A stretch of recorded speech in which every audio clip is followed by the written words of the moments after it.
Hello అండి. ఎలా ఉన్నారండి అందరూ? బాగున్నారా? మీరంతా బాగుండాలని మనస్ఫూర్తిగా దేవుడిని కోరుకుంటున్నాను. నా వీడియోస్ చూస్తూ ఛానల్‌ని సపోర్ట్ చేస్తున్న ప్రతి ఒక్కరికి పేరు పేరున కృతజ్ఞతలైతే చెప్పుకుంటున్నానండి. వీడియోస్ చేయాలంటే చాలా చాలా ఇంట్రెస్ట్‌గా అనిపించాలండి. ఈరోజు ఏం చేయాలి? రేపు ఏం చేయాలి? అని అనిపించాలి కానీ నాకేంటో ఈ మధ్య అస్సలు వీడియోస్ చేయాలనిపించట్లేదు. ఇంకా తీయాలని కూడా అనిపించట్లేదండి. దానికి తగినట్టేమో ఈ ఎండలు మండిపోతున్నాయి కదా! ఈ వేడి వల్ల కొంత ప్రాణం చాలా విసుగ్గా అనిపిస్తుంది. కానీ మనకి సక్సెస్ అనేది ఉంటే ఎంత చిరాకొచ్చినా, ఎంత కష్టం వచ్చినా గానీ, మనం చేసే పనైతే ఆపకుండా చేయాలనే అనిపిస్తుంది గానీ, మనకి సపోర్ట్ తగినంత లేనప్పుడు మనం ఏ పని చేద్దామన్నా గానీ ఇంట్రెస్ట్ ఉండదు. ఇప్పటివరకు ఇలానే ఆలోచించుకుంటూ అలా వీడియోస్ చేసుకుంటూ వచ్చేసానండి. కానీ ఒకటి అర్థమైంది నాకు. మనల్ని ఎవరో వచ్చి మోటివేట్ చేస్తారని, సపోర్ట్ చేస్తారని అస్సలు అనుకునైతే మనం ఏ పని కూడా చేయకూడదండి. మనకి నచ్చి మనం మొదలుపెట్టుకున్నాం కాబట్టి ఏ పనైనా అది మన వల్లే అవుతుంది.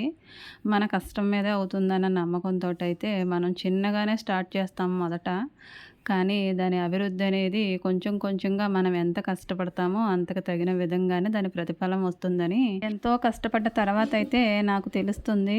కొన్నిసార్లు అయితే మన ఓపికను పరీక్షించడానికి ఎంత పని చేసినా మనం ఎంత కష్టపడినా కానీ ఫలితం రాకుండానే అలా నత్తనడకలా సాగుతూనే ఉంటుందండి. అది ఏ పనైనా అవనివ్వండి. కానీ మనకి ఓపిక ఎంతుంది, సహనం ఎంతుందనే విషయాన్ని మనకి మనం తెలుసుకోవడానికి కొన్ని కొన్ని పరీక్షల్లో అయితే గెలవక తప్పదండి. చాలా కష్టం మీదే గెలుస్తారు కొందరు. కానీ కొందరు సులువుగా గెలిచేస్తారు. ఇంకొందరు గెలవడం ఎలాగో తెలియదండి. కానీ గెలవాలనే ఆశ ఉంటుంది, పట్టుదల ఉంటుంది. ఆ పట్టుదల, ఆశ ఉంటే చాలండి మనం గెలవడం ఖాయం. ఎందుకంటే మనకి ఆశ అనేది లేకపోతే ఏ పని చేయము. పట్టుదల అనేది లేకపోతే మనలో ఎంత ఓపిక ఉన్నా గానీ అనవసరం అనమాట. మన ఆశలకు మనమే ప్రాణం పోసుకోవాలి మన పట్టుదలతోటి. అది ఏ పనైనా అవ్వనివ్వండి. మనం చేసే పనిని మొదట ఇష్టపడి చేస్తే అది ఎంత కష్టమైనా గానీ మనకి తప్పకుండా ఫలితాన్ని ఇస్తుందని నాకు అర్థమైందండి. నేనైతే ఈ మధ్యన వీడియోస్ చేయడం చాలా వరకు ఆపేశానండి. ఎందుకంటే నా మీద నాకే పట్టుదల లేదు. ఆశ ఉంటుంది కానీ పట్టుదల అయితే రావట్లేదు.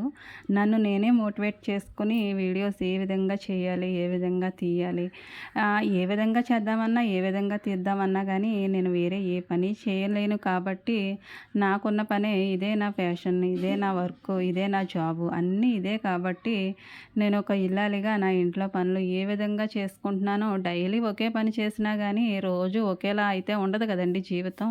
ఇంకా నా లైఫ్‌లో జరిగే కొన్ని కొన్ని ఇన్సిడెంట్స్ అయినా కావచ్చు, కొన్ని కొన్ని సంతోషాలు, ఇంకా కొన్ని కొన్ని కష్టాలు, ఇంకా ఇదంతా కూడా నేను షేర్ చేద్దాం అనుకుంటాను కానీ కాస్త భయం వలన ఇంకా ముందడుగు వేయాలంటే కాస్త ఇబ్బందిగానే ఉంటుంది కదండీ! ఏ విషయాన్ని మీతో పంచుకోవాలన్నా నాకు తగినంత ప్రోత్సాహాన్ని మీరిస్తే కనుక తప్పకుండా నేను ఇంకా నన్ను నేను ఇంప్రూవ్ చేసుకోవడానికే చూస్తాను. ఇంకా ఎక్కడ వేసిన గొంగలి అక్కడే ఉంటుందంటే కారణం నేనేనండి. చూసేవాళ్ళలో ఏది ఉండదు. అందరూ అందరిని ఒకే విధంగా సపోర్ట్ చేస్తారు. వాళ్ళకి నచ్చితే ప్రతి వీడియో కూడా స్కిప్ చేయకుండా చూస్తారు. నచ్చకుండా ఎవరు చూస్తారండి? నాగమణి ఛానల్ ఓపెన్ చేస్తే అన్ని పనులే ఉంటాయి. ఇంకేముంటాయి? పాతకాలం వంటలు చేస్తూ ఉంటుంది. ఆ పనులన్నీ కూడా పాతకాలం లాగానే ఉంటాయి అనేసి స్కిప్ చేసేస్తున్నారేమో బహుశా. కానీ ఎవరి లైఫ్ అనేది ఎలా ఉంటుందో పూర్తిగా చూస్తేనే కదండీ తెలుస్తుంది. ఎవరి లైఫ్ గురించి వాళ్ళకే తెమలట్లేదు ఇక్కడ. ఇంకొకరి లైఫ్ గురించి చూసే అంత ఓపిక, తీరిక కూడా ఎవరికీ ఉండట్లేదండి. కానీ ఏదో అలా స్కిప్ చేసుకుంటూ వెళ్తూ ఉంటే ఎవరో ఒకళ్ళ వీడియో అయితే కనబడుతూ ఉంటుంది కదండీ! ఏమో తెలీదు. నా వీడియో కొందరికి నచ్చొచ్చు. అందులో మాటలు కొందరికి అవసరమై ఉండొచ్చనేసి నేను పనులు చేసుకుంటూనే ఏదో ఒక విషయాన్ని, మంచి మాటనైతే ప్రతి వీడియోలో కూడా చెప్పాలనే ఆశ ఉంటుందండి. కొన్ని కొన్ని అనుభవాలు, జీవితంలో నేర్చుకున్న పాఠాలు, కష్ట సమయంలోనూ, ఇంకా సంతోష సమయంలో నేను ఉంటున్న విధానం ప్రతీదీ కూడా నేను వీడియోలో అయితే షేర్ చేయడానికే చూస్తాను. ఇంకా మా ఇంట్లో జరిగే విషయాలు, నా లైఫ్‌లో జరిగే విషయాలు ప్రతి ఒక్కటి కూడా వీడియో రూపంలో అయితే మీకు షేర్ చేస్తూ ఉంటాను. ప్లీజ్ అండి, నా వీడియో కనుక నచ్చితే లాస్ట్ వరకు చూసి ఒక లైక్ ఇస్తారు కదూ! ఎప్పుడైనా సరే అదృష్టాన్ని పట్టించుకోనండి. కష్టాన్నే నమ్ముతాను. కష్టపడితే ఎప్పటికైనా ఫలితం వస్తుందంటారు గదా! ఆ విధంగా నేను కష్టపడతాను కాబట్టి ఫలితం అనేది నన్ను విడిచిపెట్టదనే నమ్మకంతోటి ఈ వీడియోస్ అయితే ప్రతీది కూడా మీతో షేర్ చేసుకుంటానండి. ఇంకా ఈరోజైతే సండే. సండే రోజునైతే నేను టిఫిన్ వేయలేదండి. ఇక బయట నుంచి తీసుకొచ్చారు. ఎవరికి కావాల్సింది వాళ్ళకి తీసుకొచ్చారండి. గారెలు, అలాగే పెసరట్టు, సాంబార్ ఇడ్లీ కూడా తీసుకొచ్చారండి. అదంతా పొద్దున్నే అయిపోయిందండి ఆ సెక్షను. ఇక నేను తర్వాత వంట చేసుకొని ప్రేయర్కి అయితే వెళ్ళిపోయాను. ఇక సాయంత్రం సెక్షన్లోకి అయితే వచ్చేసానండి. ఇక చాలా పనులు, బయట పనులన్నీ కూడా అయిపోయాయి. ఇల్లు వాకిళ్ళన్నీ తుడిచేసుకున్నాను. ఇంకా గిన్నెలు కూడా తోమేసుకున్నాను. ఇక వాటన్నిటిని కూడా స్టాండ్లో సర్దుకుందామని తెచ్చుకున్నానండి. ఇక ఆదివారం వచ్చిందంటే హడావిడి మామూలుగా ఉండదండి. రోజు కంటే కూడా ఆదివారం నాకు ఇంకా ఎక్కువగా పని ఉన్నట్టు అనిపిస్తుంది. ఇంకా ఎక్కువగా వంటలు కూడా ఉన్నాయి అనిపిస్తుందండి. ఏమిటో తెలియదు ఆదివారంలో ఉండే స్పెషలు. నాకైతే ప్రతి ఆదివారం స్పెషలేనండి. చికెన్ కర్రీ కోసమో, మటన్ కర్రీ కోసమో అనేదేం కాదు కానీ చర్చికి వెళ్తాను కాబట్టి ఆదివారం నాకు కొంచెం స్పెషల్‌గానే ఉంటుంది. అక్కడ గ్యాస్ దగ్గర నిలబడి ఉంటుంటే ఉక్కపోత ఒక మామూలుగా ఉండట్లేదండి. చాలా చాలా ఉక్కబెట్టేస్తుంది. అక్కడ నిలువున నిలబడి నీళ్లు కారిపోతున్నట్టు అనిపిస్తుందండి. అంతలా ఉంటుంది వేడి ఆ గ్యాస్ దగ్గర నిలబడడానికి. కానీ తప్పదు కదండీ! వంట చేసుకోవాలి. కాలం ఏదైనా గానీ మన పనైతే మనకు తప్పదు. అన్నిటిని కూడా ఇష్టపడే చేసుకోవాలి. అస్సో అస్సో అనుకుంటూ అక్కడ నిలబడైతే వంట చేయడం అయితే తప్పట్లేదు మరి. ఇంకా పొయ్యి అయితే అంటించానండి. చిరుచీకట్లు పడుతూ ఉన్నాయి. ఇక నీళ్ళ కుండ వేసి నీళ్ళైతే కాచాను పిల్లలకి. ఆ తర్వాతేమో నేను ఎసరు పెట్టుకొని అన్నం అయితే వండుకుంటున్నాను. ఈ అన్నం చూసుకుంటూనే నాకైతే ఇంకొక పని పడిందండి. ఆ పని కూడా చేసుకోవాలి. ఈ సీజన్‌లో మాత్రమే దొరికే పచ్చి జీడి గింజలండి. తెలుసు కదా! జీడి మామిడికాయలుంటాయి. వాటికేమో కింద ఒక గింజ ఉంటుంది. ఆ గింజనేనండి. ఈ జీడి గింజలో జీడిపప్పు అది తయారవుతుంది కదండీ మనకి. కొంతమందికి తెలియకపోవచ్చు. తెలియని వాళ్ళంటూ తక్కువ ఉండొచ్చు. మా విలేజ్‌లో ఉండే వాళ్ళకైతే వీటి గురించి బాగా తెలుస్తుందండి. ఎండు గింజలైతేనేమో పప్పుగా ఉపయోగిస్తారు.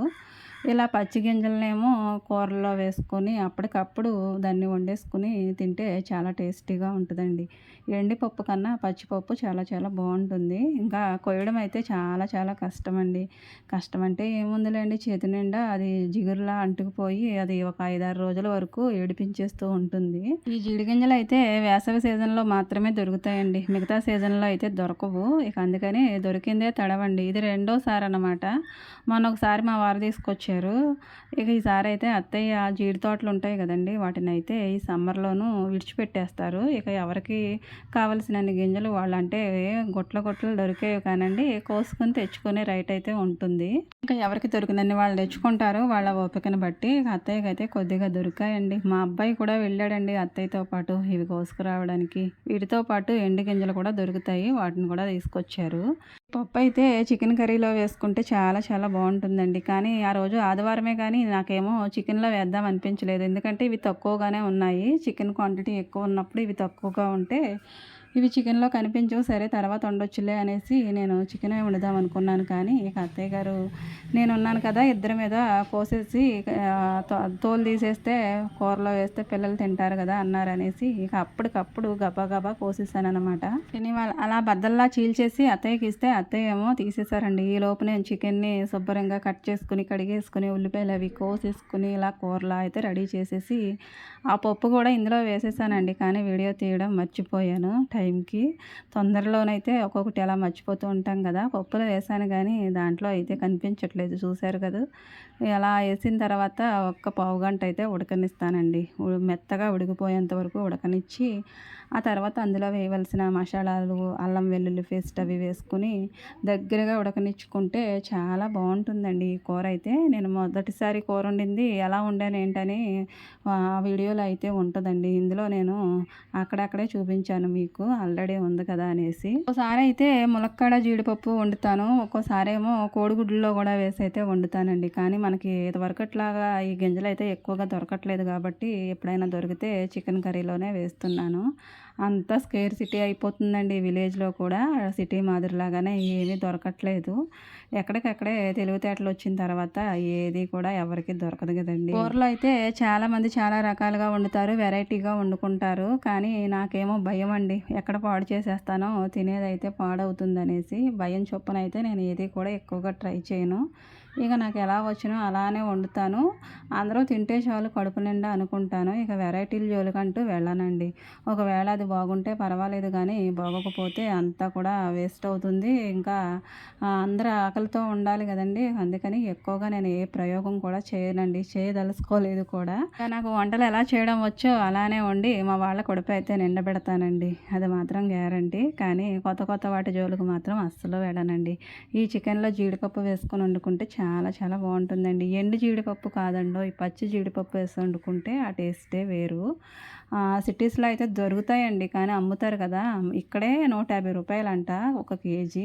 ఇక సిటీస్‌లో ఎలా అమ్ముతారో మరి తెలీదు. కూర వండడం అయితే కంప్లీట్ అయిపోయిందండి. కొత్తిమీర కూడా వేసేసాను. ఒక్క 5 నిమిషాలు ఉంచేసి దించేస్తాననమాట. మా వాళ్ళు చూసారా ప్రేయర్ అయిపోయిందండి వీళ్ళకి. కొత్త కొత్తగా ఏవేవో కుట్లు, అల్లికలు ఆడపిల్లలు నేర్చుకుంటూ ఉంటే మా అబ్బాయి కూడా వాళ్ళతో పాటు నేను కూడా ఏదో ఒకటి ట్రై చేయాలని తెగ కుస్తీలు పడుతూ ఉన్నాడండి. ఆడపిల్లలైనా మగపిల్లలు నేర్చుకోకూడదా? వీటి వల్ల మాకు కూడా కొంత యూజ్ ఉంటుంది. నేను కూడా దేని మీదన్నా డ్రా చేసుకుని కుట్లయితే నేను కూడా వేయగలననేసి ఫోన్లో చూసి మరీ నేర్చుకున్నాడండి. తర్వాత వీడియోలో మీకు చూపిస్తాను. కూర అయితే రెడీ అయిపోయిందండి. చాలా చాలా కలర్ఫుల్గా ఉంది. చూస్తే తినేయాలనిపించేస్తుంది కదూ! కానీ నేనైతే తినలేదండి. ఇంత టేస్టీగా ఉండి తినకుండా ఎలా ఉన్నావు అని మీరు అనుకోవచ్చు. కానీ దడపాగా ఏదో ఒక ముద్దలోకి టేస్ట్ చూస్తున్నాను తప్పించి పూర్తిగా ఈ కూరతో తినైతే నాకు ఒక నెల పైనే దాటిపోయిందండి. ఈ సమ్మర్ వచ్చిన దగ్గర నుంచి ఈ చికెన్ జోలికి నేను వెళ్ళడం మానేశాను. ఇక వర్షాకాలం వచ్చిన తర్వాత అయినా తినడానికి అవుతుందో లేదో. ఇక మా వాళ్ళకైతే భోజనాలు వడ్డించేసానండి. అందరూ తినేశారు. అత్తయ్య, మావయ్య, పిల్లలు అందరూ తినేశారు. ఇక నేనే తినాలండి. మా వారి కోసం వెయిట్ చేస్తున్నాను.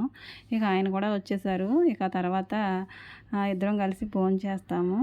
పిల్లలైతే పువ్వులు కట్టుకుంటున్నారండి. పెద్ద పాప ఏమో నేను కడతానని తీసుకుంది. ఇక తనకైతే చిన్న పాపకు వచ్చినంత పర్ఫెక్ట్‌గా పూలు కట్టడం రావట్లేదు. ఇక వాళ్ళ చెల్లినే బ్రతిమాలుకుని ఒకళ్ళు అందించడాలు, ఒకళ్ళు కట్టడాలు అయితే చేస్తూ ఉన్నారు. అయితే బట్టలు మడత పెట్టుకుంటున్నానండి. శనివారం సాయంత్రం తీసిన బట్టలండి అవి కుర్చీలో వేసి అలానే ఉంచేసాను. శనివారం నైట్ కుదరలేదు. ఇక తెల్లారితే ఆదివారం కదండీ! అస్సలు కుదరదనమాట. ఇక పనంతా అవనించుకుని పిల్లలకు కూడా చక్కబెట్టేసుకున్న తర్వాత ఈ బట్టలైతే చూస్తున్నానండి. వాటిని మడత పెడతాను.